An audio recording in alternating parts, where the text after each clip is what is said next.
So, ఇప్పుడు IT sector ఏదైతే ఉందో, అది రియల్ ఎస్టేట్ మీద ఎంత వరకు ప్రభావం చూపిస్తుందంటారు?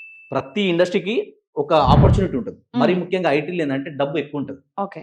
ఇన్‌కమ్ లెవెల్స్ ఏ ఇండస్ట్రీలో ఎక్కువుంటదన్నది చూసుకుంటే, హుహు. ఐటీలో వన్ ఆఫ్ ది టాప్‌లో ఐటీ కూడా ఒకటుంటది. సో, సంపాదన అయితే ఎక్కడైతే ఉంటదో, అక్కడ ఖర్చు పెట్టే వాళ్ళు కూడా ఎక్కువుంటారు. హ్మ్. సో, సంపాదన అనేది పెరగాలి ఫస్ట్. ఖర్చు చేయాలంటే సంపాదన పెరగాలి. ఓకే. సో, ఐటీ కంపెనీస్ వచ్చినప్పుడు ఏమవుతదంటే, అక్కడ ఇన్‌కమ్ ఆపర్చునిటీస్ ఎక్కువుంటాయి. హ్మ్. సో, దానివల్ల దాని సరౌండింగ్ ఏరియాస్ అనేది ఖచ్చితంగా డెవలప్ అయితాయి. హ్మ్. ఎక్కడైతే ఐటీ వస్తదో, సరౌండింగ్ ఇన్‌ఫ్రాస్ట్రక్చర్ బాగా డెవలప్ అవుతది. హ్మ్. కొత్త కొత్త మాల్స్ వస్తాయి. కమర్షియల్ యాక్టివిటీస్ పెరుగుతాయి. ఓకే. వీటి వల్ల గవర్నమెంట్‌కి రెవెన్యూ వస్తది. అక్కడ కొనడం వల్ల మనకి ప్రాపర్టీస్ కూడా తొందరగా రేట్స్ పెరగడానికి, గ్రో అవ్వడానికి ఎక్కువ ఛాన్సెస్ అనేది ఉంటాయి. ఓకే. సో, ఎక్కడెక్కడైతే ఐటీ వస్తదో, హ్మ్. ఎక్కడైతే కంపెనీస్ వస్తాయో, హ్మ్. ఐటీ గావచ్చు, ఫార్మా గావచ్చు, ఇండస్ట్రీస్ గావచ్చు, మ్యానుఫ్యాక్చరింగ్ గావచ్చు, ఇట్లా ఏవైనా కంపెనీస్ వచ్చినప్పుడు పొల్యూటింగ్, నాన్ పొల్యూటింగ్ 2 చూసుకోవాలి. ఐటీ హ్మ్. అంటే పొల్యూటింగ్ ఉండదు. కాకపోతే కొంచెం మనం చూసుకోవాలి. ఏరియా లొకేషన్ ఎలా ఉంది? ఓకే. యాక్సెసిబిలిటీ ఎలా ఉంది? ప్రైజెస్ ఏ విధంగా ఉన్నాయి?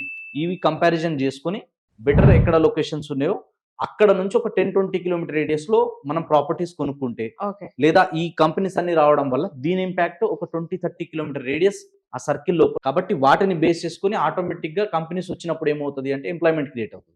ఎంప్లాయ్‌మెంట్ క్రియేట్ అయితే ఇన్ఫ్రా వస్తది. ఇన్ఫ్రా హ్మ్. వస్తే అక్కడ కొత్త జనాలొస్తారు. కొత్త పబ్లిక్ వస్తారు.